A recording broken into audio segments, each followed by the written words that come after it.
Welcome back to Unravel Duty. Today we'll be looking at how to use a hack squat machine, and we're going to start with the parts. This right here is where your shoulders will go, okay? And this is where your head will be supported. And this is where your plates will go, or the weights, okay? And this is what you'll be using for support. Your hands will go there. And this is where your lower back will go, or generally all your back. And that finally is where your feet will go. There we have it, parts of the hack squat machine.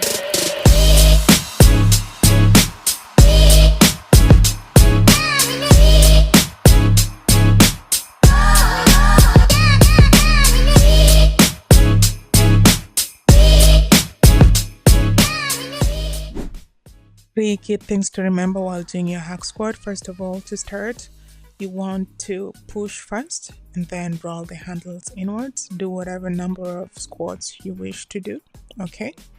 And once you're done, you want to roll the handles outwards and squat down and then leave the machine. Number two thing, you want to make sure there is no space around your lower back. You want to make sure that your lower back is attached to that back support right there, and you're kind of sucking your belly button in, so you're not arching your back. You're kind of sucking your belly button in, really pushing it into your spine, towards your spine, okay, so that everything is nicely aligned. And remember to maintain this form all through your squat. Remember, not arching your back, and try to suck your belly in. It's almost as if you're squeezing your tummy, but at the same time you're squeezing your glutes, okay? So that is the correct form to use while working on this machine, whatever muscle you're targeting, which we're going to cover on the following videos. Now, to target your glutes, you are going to have your feet on the upper part of the foot area. So you're going to have your feet up high. And once again, remember, your knees drive straight forward and your feet are about hip width apart, okay? Hip width distance, so they're not very far apart because you're trying to target your glutes. Also, if you can, try to squat as deep as you can to build your mobility as well as strength, okay? So try to go as deep as you can. Don't limit yourself. This is the same squat.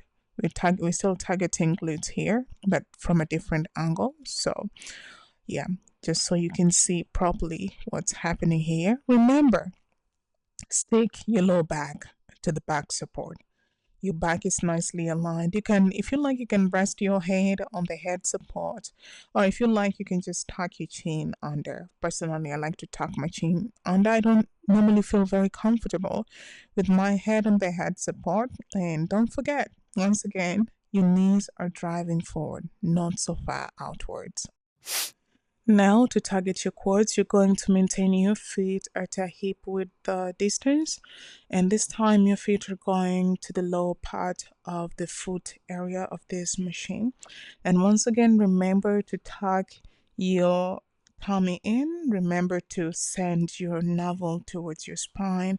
Your back is nicely aligned on the back support and you're squatting as deep as you can. So here we're targeting the quads, and you can see from this angle what depth I can achieve.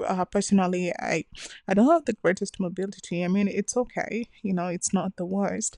And this is the same squat targeting the quads from a different angle. You can literally see what muscles are being worked out here. Remember, your lower back is resting on the back support, and if you like, again, your head on the head support area, or just simply tuck your chin under, okay? So this is the same squat from a different angle.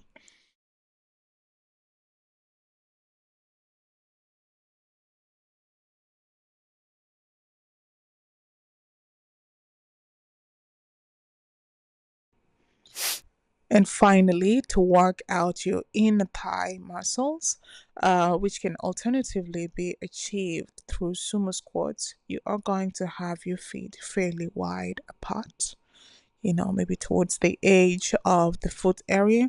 And this time you want to try and have your feet somewhere in the middle. So you are neutral. You're not working too much of your glutes or too much of your quads. You're basically focused on the inner thigh muscles. Once again, remember your lower back to the back support, your head to the headrest or cheek oh or chin tucked chin tucked under, okay? Yeah, so this is the same squat from a different angle. You see me doing the leg shift, the feet shift there, because sometimes I am so tall for these machines. I have to like switch things up, I have to adjust according to my height, and you should do the same. Sometimes short people and very tall people experience like problems with these machines. Yeah, so adjust according to what suits you best. This is the same squat from a different angle. And that's it for today on how to use a hack squat machine. See you on the next. Don't forget to subscribe, share with your friends, and if you ever have any questions, I'll be here for you.